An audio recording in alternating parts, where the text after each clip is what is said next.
So welcome everybody to our session on hiring talent with non-traditional backgrounds. If you're just coming in and you haven't heard, please put your name and your organization in the chat. We want to respect everyone's time and get cranking here. We have a lot to talk about. So if we could go to the next slide, I just wanted to highlight for everyone before we do introductions, the purpose of Tech Talent Denver as a sector partnership for the state of Colorado.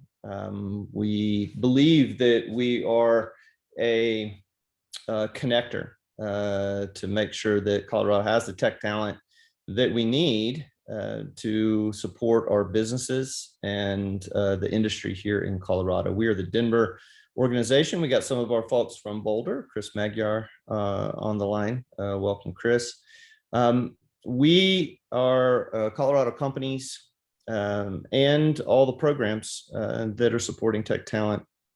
And our job is to really connect people between these education and training organizations and the employers, and also to help guide and direct some of those organizations through best practices and also communicating the needs of the businesses in Denver specifically related to tech. Go to the next slide. This is based on feedback that we got from our members, our business members. We decided to address several issues around hiring non-traditional talent and digging deeply into best practices on how one can do that. So today is a pretty packed agenda that is an overview of some of the workshops that'll be coming in the future. We may be adding more to this and probably will. We won't be the presenters of all of these. We'll be bringing in more and more partners to provide some of these, some of this content. Next slide.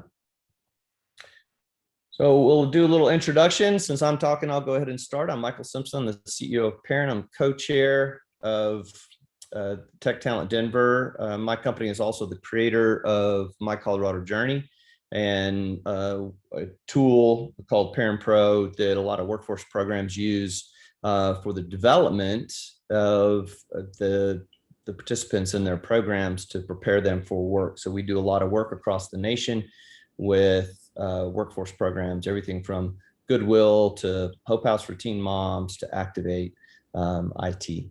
Sarah, would you like to go next, please? Yeah, good morning. This is Sarah Herzog. I'm the other co-chair with Michael, and I'm the Senior Director of Strategy and Collaboration for Ardent Mills. So we are a flour milling and grain-based solutions company based in the US, Canada, and Puerto Rico. Aaron, you want to go next? Sure. Thank you, Sarah. Michael. Aaron Clark, founder and CEO of Justice Reskill. We are a technical reskilling program working to reform criminal justice by helping folks formerly incarcerated get into tech careers and tech roles. Cordelia. Hi, I'm Cordelia Rando. I'm the co-founder of eSquared, the Center for Economic Equity Development, and we like to extend ourselves to both sides of the aisle to come up with solutions. Great. Zach? Everyone, good morning. My name is Zach Torres. I'm the Workforce Strategies Lead Specialist at Focus Points Family Resource Center. Among many things, we run a local workforce development program. Whitney, have you joined us here? Yes, good morning, everyone. My name is Whitney Wise. I'm the Senior Manager of Workforce Development at Focus Points Family Resource Center. And our program really bridges the gap between job seekers and employers, and we're very excited to be here. Thank you for having us. Great. Thank you, everybody, for your participation.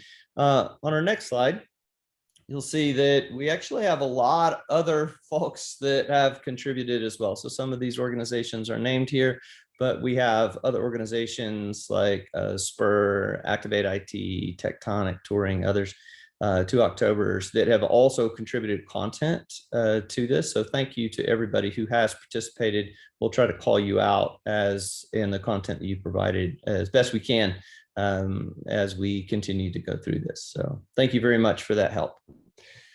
First of all, I would like to get the elephant out of the room. This is a little cute one. It's not a threatening little elephant. I actually happen to have him here with me right now.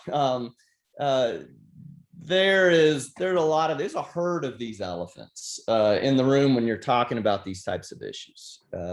I'd say probably the first one is I'm a middle-aged white guy running a tech company talking about DEI initiatives, right? So what I would encourage you to do is to consider that these are the right conversations to be having, and that there is no right way to talk about difficult things. There just isn't. And there's no way to say everything right in the way that everybody wants it to be said, because this is a moving, changing, morphing discussion that is different every single day as we learn and we evolve and we engage in these conversations. So what I would invite everyone to do is to consider the intention of what we are doing here today. We are choosing to enter into difficult conversations because they matter. We're not trying to get everything right. We don't have an expectation of perfection.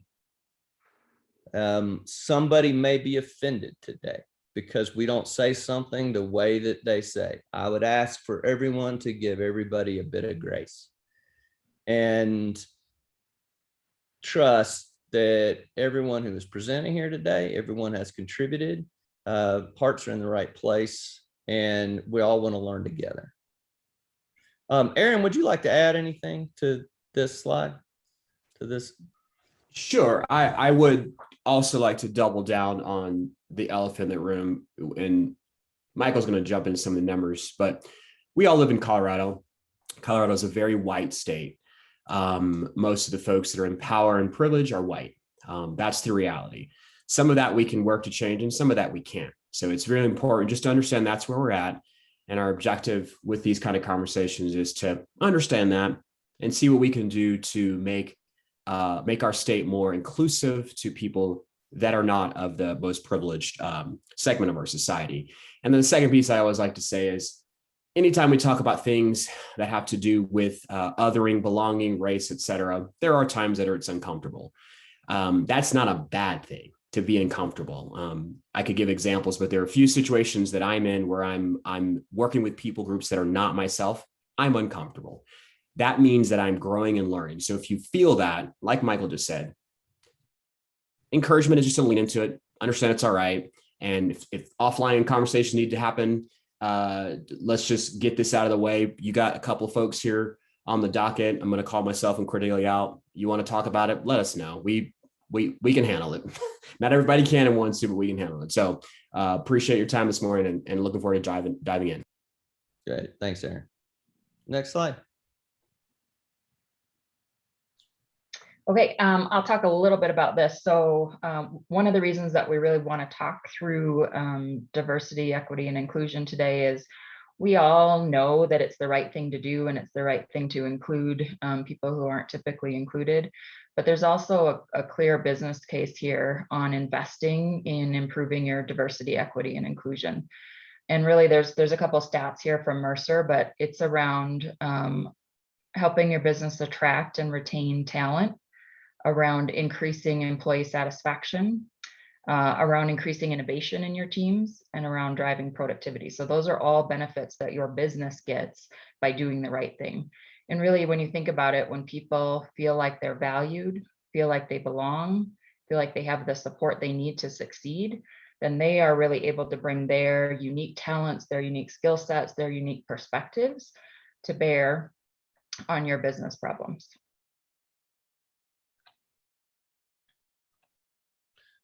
So as we talk about diversity, this is a word that is thrown around quite a bit. I would encourage people to broaden their view of diversity a bit.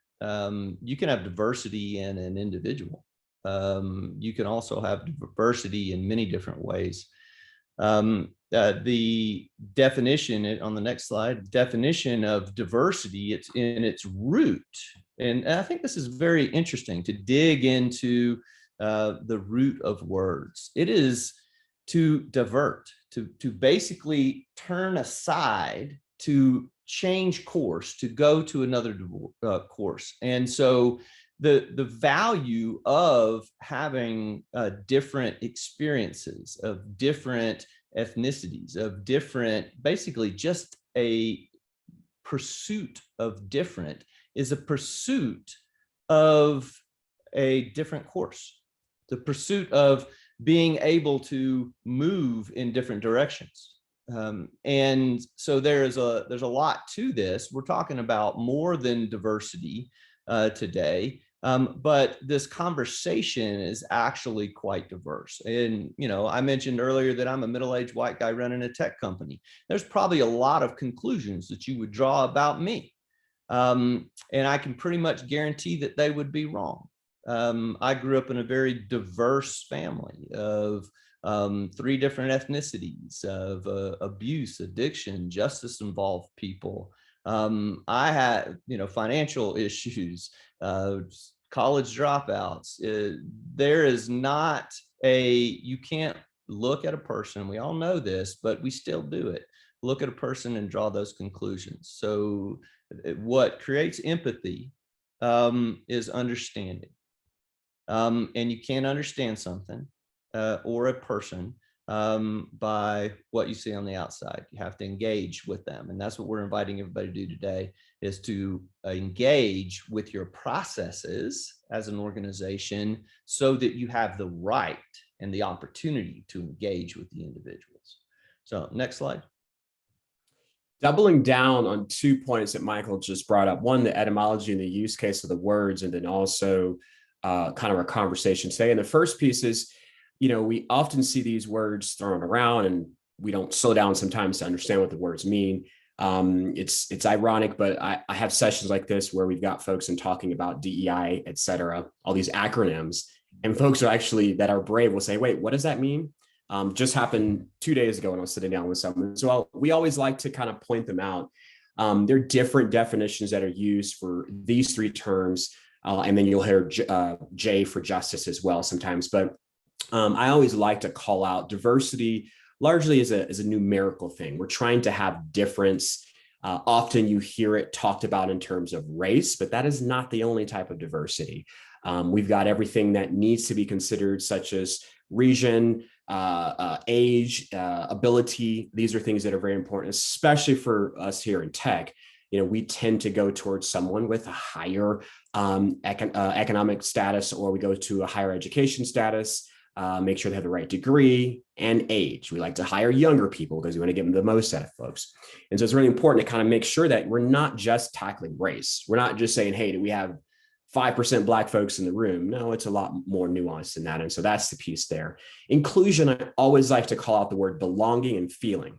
It's probably the hardest one to really ascertain and understand as a company to make sure. It's the one that you have to be the most curious about and constantly be in an inquiry with other people to assess where they're at. There are a lot of tools that have been built to kind of try and gauge this, and they all work to some extent, but people are continue to improve what inclusion means. And for me, largely equity is just making sure that people have what they need. And the important thing there is that I may need something different than you need to succeed. And so it's not trying to say, hey, let's give everyone $1,000 to make sure they can pay their bills. It's saying, wait a minute, where's this person at currently? And what do I need to do to support them? And that's often seen in like things like ADA laws, et cetera. And we know and now have understood and realized that, hey, if we've got someone that might be in a wheelchair, for instance, we want to make sure we have a ramp there. I don't need that, but that other person needs that. And I'm not, that is good to make sure that I provide that. So as companies, we need to think about clearly making sure that our people that are either applying for our companies or working with us, making sure we know what they need and trying to accommodate that need so they can be the best selves. Next slide. Or did I actually think, Aaron, we should have an office of the AOA instead of just the ADA, which is the obstacles act is what we should have, like, and just look at everybody and say what obstacles does each individual have, and let's see what we can do to eliminate those obstacles. Exactly. And we didn't say this specifically, and I see a few comments already. One of the ways we'll know this conversation is successful is the conversations happen in chat. So please communicate, say what you're thinking, even if it's different than what something's presented. That is a good thing, to kind of check out and push back at something and make sure that all points are heard. And so here, again, going back to what Mike was saying a minute ago, we often go to one thing in terms of talking about diversity. We often go really towards race, so we might go to gender every now and then, and we talk about like, hey, are we good there? But if we really want to be the state that stands out, and I think that's what we're trying to do. We're trying to make sure we've built the best business ecosystem here that we can build in Colorado. And so it requires an investment of time and conversation to really think through these things. And like Michael said at the very beginning, there's not a single person on the face of the planet that is an expert in all these areas and all scenarios. And so really it requires relationships, proximity, and a curiosity to make sure that you understand some of these things with people that might do a little more than yourself. All right, so as we're facing this reality, just want to be real clear here. As Aaron said, we're a really white state. And in Denver, there's just not a heck of a lot of diversity. There's a lot of names here. There's just not a lot of colors on these bars. Next slide. And so when you look specifically at tech, I pulled together the numbers related to developers specifically, just because there's just a lot of more research in that. So if you look at the state of Colorado, 5.8 million people. On average, nationally, about 43% of people working, which cuts that to 2.15 million. On average, 2.54% of our working population are developers. 92% of them are white, Indian, or Asian. And this is a good news and a bad news for businesses. All of my CEO friends have been telling me that this is starting to prove out. 26% of people who are employed primarily in white collar jobs have said that when the pandemic lifts, they will change jobs. If you can imagine, over the last year, your work situation, regardless, if it had changed in any way, it probably became worse than it was the year before in some way. And so it's really hard to change your partner. It's hard to change your home. It's a whole lot easier to change a job in this market, and that's where a lot of people are doing it. So let's say 26% of that available population talent pool is, if we're just talking about a particular slice of ethnicity, then it's so small that if we're all just focused on that, we're not going to make any progress. It's going to be very limited progress. So next slide. So let's again give ourselves a little bit of grace, and let's focus on the things that we can do. Work hard on intentionally adjusting to try to attract that right talent. We're going to talk about how to do that here.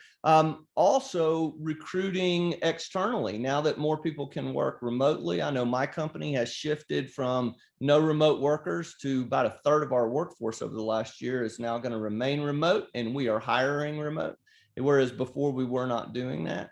And so, but you still have to treat everybody that you hire remotely as if they are real employees, of course. And so you have the opportunity to increase diversity, but of course we would prefer that you hire within the state as much as possible, but you do have the option to be able to increase your diversity in many ways through remote hires. Also, the bottom line is that, if you can't, if the pool is still so small, we have to, as businesses, invest in our talent pipeline. We have to invest in the programs and the youth. It's not just youth, but there's a lot of programs that we're going to talk about today that are focusing on non-four-year college programs. So this is a marathon. This is a long game that we're playing here, and we have to fix this to address the diversity in our state, especially in tech. Next slide. All right, so let's talk a little bit about some of those myths in terms of traditionally what we think of when we think of people in tech, and then people who aren't traditionally in tech, what they think about tech, right? So one of the biggest myths that we have listed here is really around not being interested in tech. You know, there's a myth that folks who are from non-traditional backgrounds have not gone through a 4-year degree to get a computer science degree, aren't interested in careers in tech. And so really flipping that around and understanding that they are. And then on their side, a lot of them don't think they can get into tech without having that 4-year degree. I think the other interesting thing as you go out and talk with people is there are definitely people who are interested in software development, and a lot of people think of that when they think of tech, but there's a whole wide array of different types of roles in tech, right? Product development and project management and business analysis, right? There's all kinds of stuff in tech that people may not even know about. The other interesting thing as you kind of read through some of these is the difference that you see in the retention and how long that they really stay and how engaged they are at your business when you bring these non-traditional folks into your business and they start and they get trained and they can move around from there. And then from a cost perspective, you know, there is maybe a myth that it costs too much in the long run to train them up and get them acquired, but really we see that 25% of typical hiring costs is what you see in this kind of a situation. And then just wanted to highlight a couple of success stories, so I won't read through these, but for both these gentlemen, you can see they were working in jobs that were lower paying, not in the tech industry. And so really taking advantage of these different programs that a lot of our partners on the phone represent to allow them to get skilled up in a new way. And the feedback from their employers on their engagement and competence and the work that they're doing is fantastic. And then just a call out for a local company here for PAX 8, and I'll talk just a little bit about what we're doing at Ardent Mills as well. So PAX 8 has a diversity and inclusion council or committee that they have created, and they really strive to promote and celebrate diversity through programming, resource sharing, and ongoing communication. And they really focus on a couple of key initiatives right now. One, and Michael talked about this from a remote work standpoint, so rural employment and looking in places that we may not have looked in the past. Certainly diversity and inclusion efforts, and then they also have a social impact strategy that they're working through. And then I'll just quickly mention about Ardent. We've had ERGs over the last 4 or 5 years, so we're actually only about 7 years old. We're a joint venture that spun off about 7 years ago. So we have had ERGs over the last 7 years, but in the last year, we have created a Diversity, Equity, and Inclusion Council called VIBE, which stands for Valuing, Inclusion, Belonging, and Equity. And we have what we call our promise at Ardent, and our promise is everyone has a voice, everyone matters, no one's left isolated or unsupported. And so as we started to look at our promise and living our promise, we really started to concentrate on the VIBE strategy and how we wanted to bring that to life in our company. So just an example of, you know, getting more formal about that and more intentional and helping open up some of those uncomfortable conversations with your peers and within your company helps us make progress on this. Hey, so one thing, you know, we're always talking about how the applicants need to make a great first impression, but in this particular category and as the market becomes tighter and tighter, employers have to make a great first impression. And maybe that's even more important. I've told this story before, some of you have heard it.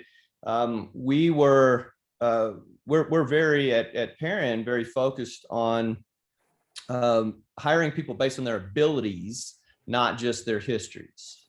So what degrees they happen to have. We want to make sure that people can do a job, that they have demonstrated those particular skills, and they may have demonstrated them somewhere else. So we look at the areas where we can provide training, and we wanted to make sure that someone not finishing college or going to college or getting a particular kind of degree was not a limitation to being hired.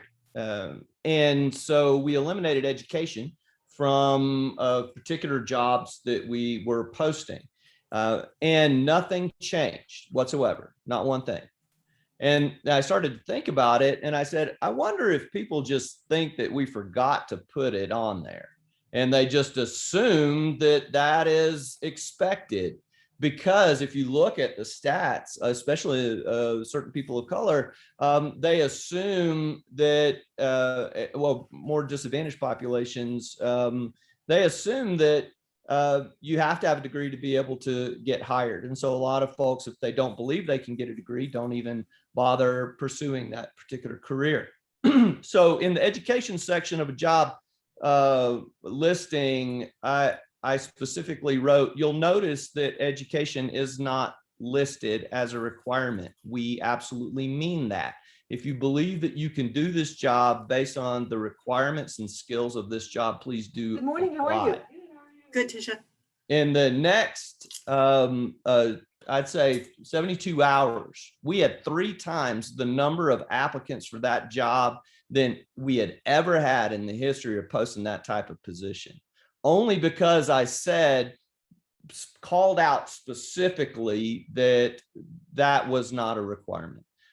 Because people didn't believe it. So we have to actually get into the minds of people and how they're filtering it, and also look at what we're presenting on our website. Aaron, do you want to mention something about that? I do. It's a great point. So often folks, most of you know this, or you should know this. Most folks, when they're trying to look at the companies that they're looking at, you know that folks go through a number of steps to determine where they want to work at. We know folks look at Glassdoor and PayScale and all these places to kind of do their research.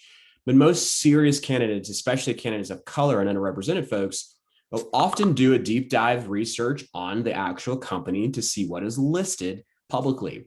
So if you take a look at your website, like Michael's mentioning, the verbiage matter, but also what matters is the pictures that they're seeing. If they don't see enough representation of folks that look like them, they still might apply, but what they will often think is immediately, I need to make sure that I'm going to feel welcome and included in this space. Because, you know, I can give you stories all day long of 1 or 2 Black folks working at companies in Colorado that I've been in conversation with, and there are a number of things that happen where that person is not made to feel comfortable. So if you do have a company that all looks like one type of person, say all look like our typical tech folks, that may be where you're at. So what you have to do to counter that is to be more explicit about about what you are trying to do to increase inclusion and belonging within the organization, so that people understand this is where we're at, but here's what we're trying to get, and here's what we're curious and open to doing. If you need a few examples of companies that have done that, I ran across, ironically, a ski resort that's done this really well recently. So if you need some examples, I can send you some of those. Okay, next slide. All right, we're going to invite our folks from Focus Points to talk about interview practices. Perfect.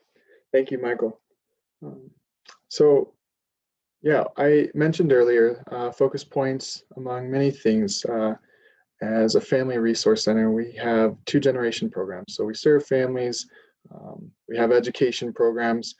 In our workforce development program, we typically serve job seekers who have barriers to finding employment on their own.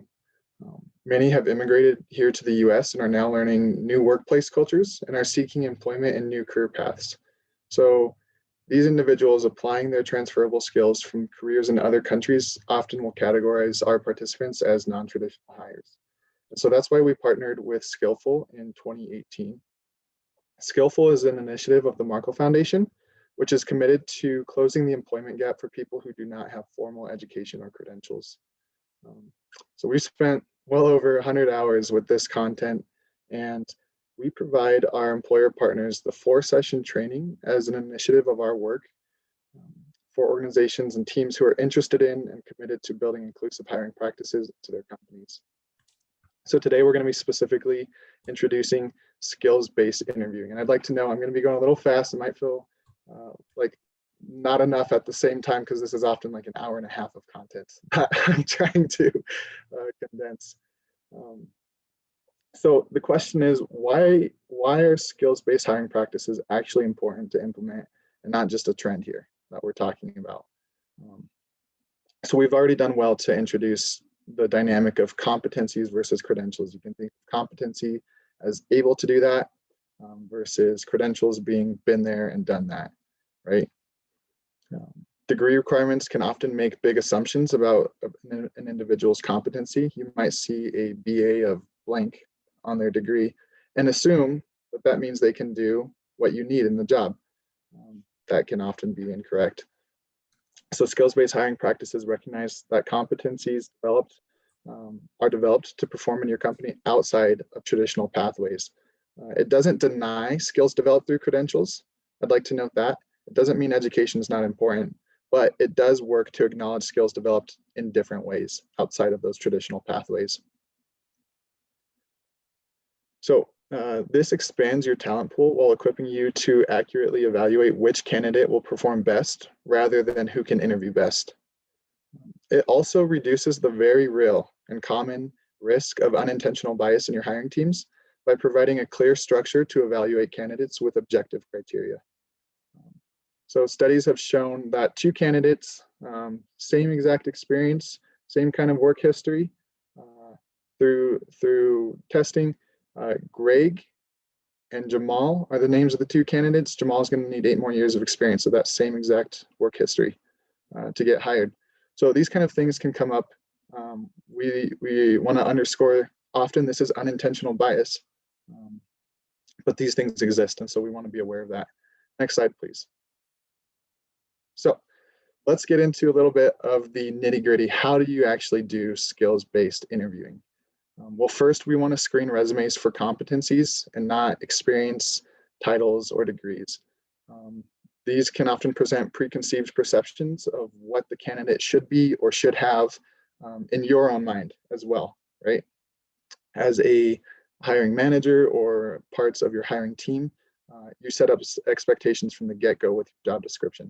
It's important that we are screening resumes to really seek and understand what is this individual able to do, how are they demonstrating that, rather than checking the box on what they might have listed on a resume. We don't want to risk overlooking who can do the job by seeing only who has done the job. And we want to encourage you to avoid vague wording that can taint the rest of the interview process, like confident, friendly, go-getter. These kind of things might be something that you feel like you would like to see in an individual, and they can be real values, but that's actually not helpful for anyone to identify with, to demonstrate, or for your interview team to accurately assess. Next, we want to use interviews to evaluate skills and not personality. So this is going to be a better prediction of performance for your candidates and overall performance of your team. So here's how. We have some tools, tips, and best practices to get you started. We want to encourage you in all of your interview questions to use situational questions, work assignments, or testing. So for example, situational questions could look like, in this job, you will be required to blank. How would you go about this, right? Or work assignments might provide a 5 to 10 minute opportunity for the candidate to demonstrate their competency or ability to perform, exhibit knowledge and understanding in the task or topic, or simple testing as well. The next one is we would like to encourage you to use one competency at a time when interviewing. This is going to enable both your hiring team and the candidate to get a better understanding of what this individual is able to do. Oftentimes there can be questions that want to achieve a lot, and it's not actually going to help your team understand more from the individual. So we want to encourage you, focus on one competency at a time. And finally, make your questions inclusive. So what that means is not asking personal questions and inviting opportunities for that unintentional bias to come into the interview. Personal questions meaning like, tell me about your nightlife. Like, what do you like to do on the weekends? What do you, you know, I've heard questions as silly as, if you were a kitchen appliance, what kind of kitchen appliance would you be? Like this kind of stuff, right?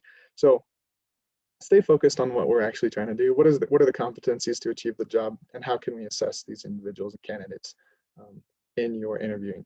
Ultimately, implementing these practices, they're simple, and they're going to filter out the good interviewers from the good candidates. Next, we want to, sorry. So I'm going to jump to 4 actually. We want to make scoring guides a part of your interview guide. So explain how the competency is used. This is a tool that you can use among your hiring team. And you know, as hiring manager, what is best for this role? What does it take to perform in the job? So you can break down each competency into components of that. For example, if writing is a competency that's needed in your position, well, that's going to differ from an editor to, I don't know, someone who's at an entry-level role. Both might be required, but the kind of technicality and components of what that might look like is going to differ. We do this to create rubrics that are objective and outcome-based. So it's actually implemented as part of your interview guide, where your hiring team can score candidates not for they have experience doing this component, but they are able to achieve a certain outcome with this component. So it's an outcome-based process as well. Then at the end, you have comparable scores for all your top candidates, and you're able to select the candidate that has the required skills at the level you needed for them to start at. Can jump back up to facilitating your hiring team. We want to recognize, and just as Aaron did an excellent job earlier on of acknowledging, hey, this is a place for conversation. No one's going to do this perfect, and we need to be able to humbly approach this and understand where everyone's coming at and create conversations. Everyone has preconceived ideas about what a particular skill would look like. Everyone has preconceived ideas about who should be walking in the room when it's time for the interview. What are they going to look like? What are they going to talk about? Implementing scoring guides into your interviews is going to be a way that makes sure everyone is on the same page with clarity through the scoring guide for what is needed and what your team is looking for. We're going to encourage the companies to adopt a culture add approach rather than extenuating homogenous thinking that stems from the culture fit approach. This is often really difficult for companies to accept. Hey, I have a culture that I need to maintain. I need to protect this. We want to encourage you to ask yourself, what does this individual add to the company culture that we're missing, rather than how do they fit into what we are? And finally, this is going to create clarity as well in your roadmap for how to best onboard and train your new hires to full proficiency. So it's real quick and dirty. Thanks for your time. And if you're interested to learn more, we do this regularly. So I'm open to any questions, and otherwise that's all we have for today. Yeah, and it really works. Let me just tell you a real quick story of a tech company here in Denver named Swisslog. They're the people that build those vacuum tubes that move drugs throughout hospitals from the pharmacy directly into an emergency room or on different floors. So you don't have a bunch of low-paid workers walking around with opioids. Which is always a good thing. So these are kind of mission critical systems. They were hiring people with college graduates. Then they were experiencing 8% a year turnover for behavioral issues, where they'd fire 8% of their staff every year for behavioral issues. Then they said, well, let's try veterans. So they started hiring veterans, and they had the exact same stats. 8% of their staff they would fire for behavioral issues. And then this guy, Roy Dockery here in Denver, came to me and said, Michael, I can't find young people, women, or people of color that will take this job. And I looked at him as a young Black man, and I said, well, that's confusing because you took this job. He goes, well, I'm different. And I said, oh, great. Everybody's different. Let's look at your processes. How did you get in? And he got in through a relationship. And next thing you know, after we evaluated their process, we found that the HR department was asking managers hey, what do you want? Rather than what skills do you have that are working? And then to be able to define based on what you have, what you need. Because frankly, I don't really care what you want. I don't care that you want to go mountain biking with somebody at lunch. I don't care. So what we did is we said, well, let's do a test. Let's split your entire hiring in half for your department. And let's hire totally based on skills. So they implemented the skillful interview practice. They also implemented a behavioral assessment, one that we provide and some of these workforce programs use. And they hired purely based on that. And with the hires that they did through that process, they went from 8% every single year of behavioral issues where they fired people to 0 people fired over the first 3, I think it's now 6 years, for behavioral issues. What ended up happening, because they were trying to address the behavioral issue thing, they actually inadvertently doubled their diversity. They started to match the diversity of every one of the areas where they were hiring, of the demographics of those areas. And it dramatically lowered their employee attrition. So the process of interviewing, the process of skills-based hiring and skills-based job descriptions works. And here's really good proof for it. Next. Aaron, I think we're going to let you. There we go. Sorry for that. Sorry. This goes back, and I'm not going to go take too much time here so you can move on to the next couple pieces. But in order to do any sort of diversity, equity, inclusion type work, again, something I mentioned earlier is to lead with curiosity. One of the main objectives, and I think Zach mentioned this beautifully a minute ago as well, is that often, especially us folks in tech, and I do the same thing, we've got our roadmaps, we've got our hiring, we've got our objectives that we need to accomplish. And those normally require us to make quick gut decisions. And so we're saying, hey, we need to hire people. Let's just post it here. Let's move forward. But that often skips a very, very important piece of the equation, which is to really understand who you are trying to attract and who you're working with, who you're trying to hire. And so I always try and encourage folks to lead with curiosity, to lead with more questioning. I had a call the other day with well-known CEO here in Colorado that we all know. And what I was blown away is that he asked so many questions, and he's a 10+ year veteran in his field.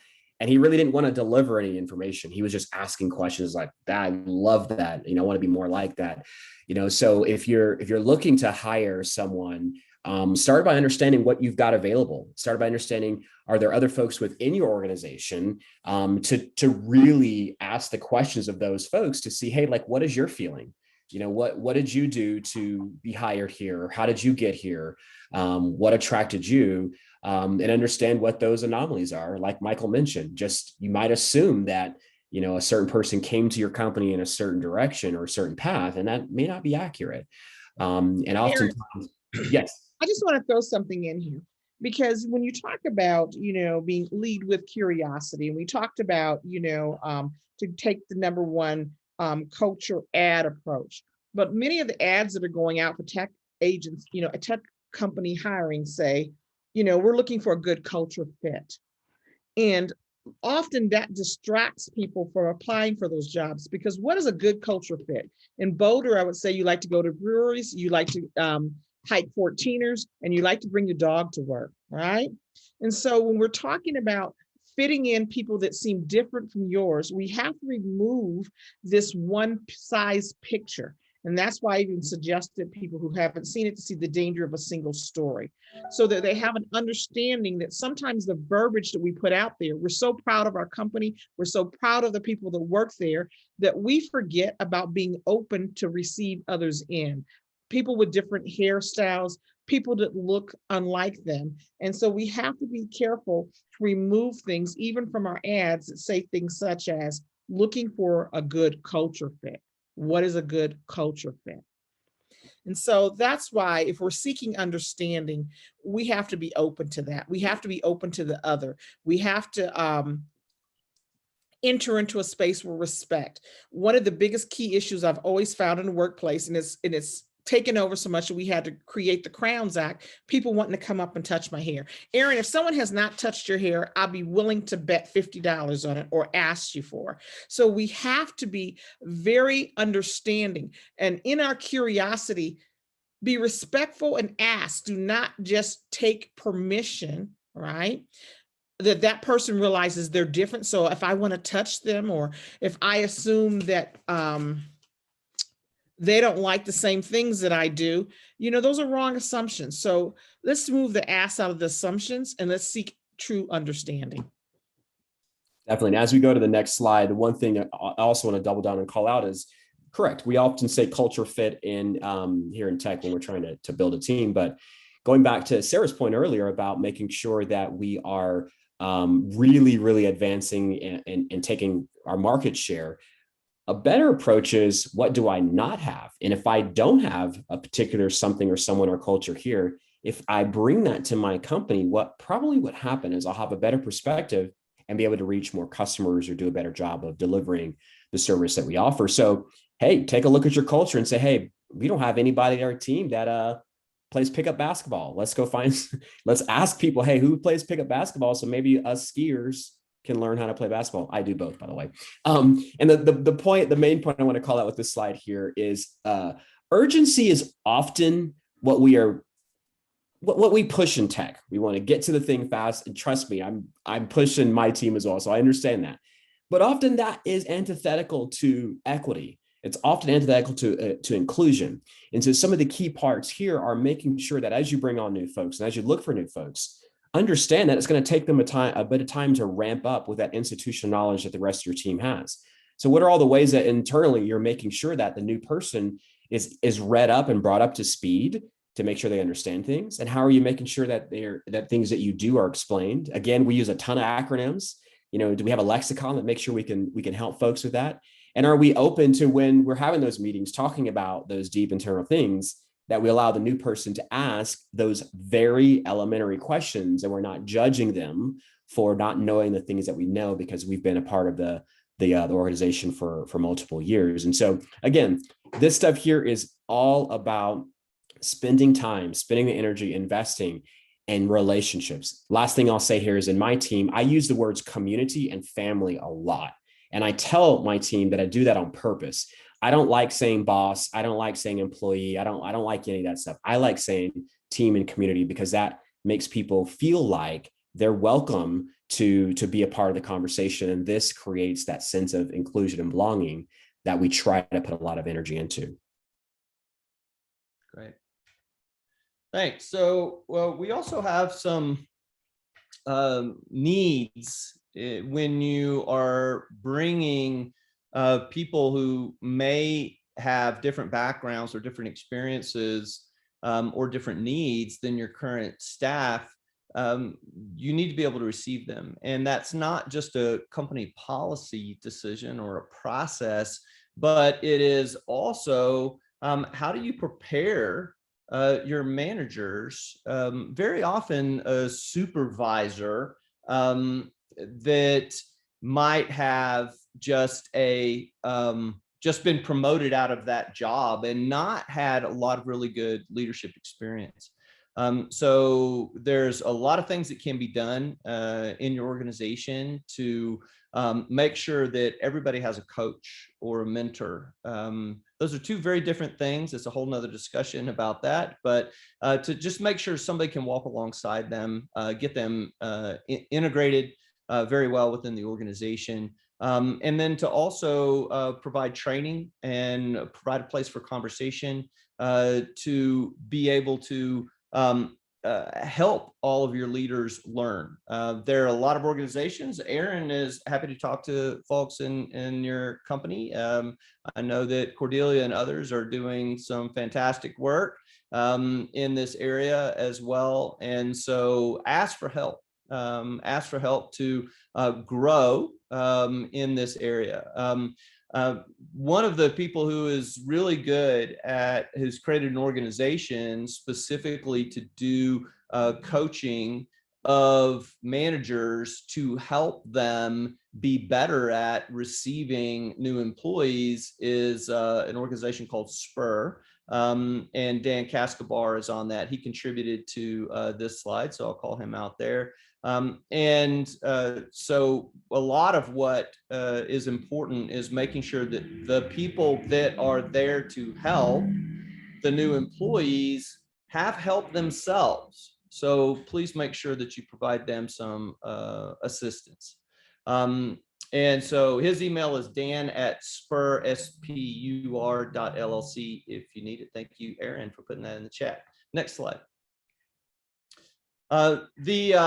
There is a really great case for just digging into that. SHRM is, all the research says that most people leave their bosses, not their companies or their particular jobs. And so the more help that you can provide them, the better. I won't read through all of these stats, but you get the idea. Next slide. And so the thing that we want to be able to do is not just do training for them, but also not just do coaching, but also do specific training. So to develop that capacity internally, and look at other areas where you might be able to partner with other organizations. So one program that we worked with is was a welding program, and they ended up an organization said, hey, we really want to hire from your program, and we want to make sure that we are giving somebody a chance that wouldn't normally have a chance. And they had to completely reconsider what they thought of supporting an employee was, because they were hiring a single mom who needed both transportation and childcare. And then they went, oh my gosh, this is a whole different lift than we had thought, but they doubled down on it and they said, hey, we need to be able to make this happen. So they had to completely rethink who they partnered with and what organizations they were adding to their benefits package, right? And so it may mean you need to provide transportation and rail passes and those types of things, or to actually partner with childcare organizations, et cetera. So understand the needs and then go out and get the partnerships. Next slide. So anything else you want to say, Aaron or Cordelia or anybody else on the call that we didn't really touch on before we I want to say something, because just now you were talking about needs. I brought in a contract to support TANF workers. And so one of the discussions that came up at first is, how do we support these people and what do they look like? And I just want to say that, everybody brings their set of knowledge to the table, and some people thought they were going to come in and that they were going to not have the same value because they had some of these needs, such as childcare. But I want to let you know that the sharpest students that came through our program had a background of being single parents, whether they were involved with TANF or not. So be careful too, when we say we want to invite people into that space who might have additional needs, that we don't lower the expectation of the excellence that we're going to receive from them. We're not just doing this out of charity, but that we're actually going to receive some wonderful benefits from amazing people. Yes. Trials, my wife was fond of saying trials can make you bitter or better. And I never, and this is something I would hope you take away with you. I never want the job that I'm about to give you to be the hardest thing that you have ever experienced. I never want that to happen, because that is not going to be good. I want people who have experienced hard things. So, and guess what? They're going to be grateful for the opportunity that they get in that organization. So thank you, everybody. We are at time, and I really appreciate everyone who contributed either in writing or in speaking today. We will have some other workshops coming up. We will keep you updated. If you have some ideas about specific parts of the presentation today that you would like to dig deeper in, we can bring experts in to take that over and dig into it with you. So please make your suggestions in an email. Much appreciated. Thank you all and have a wonderful, wonderful day.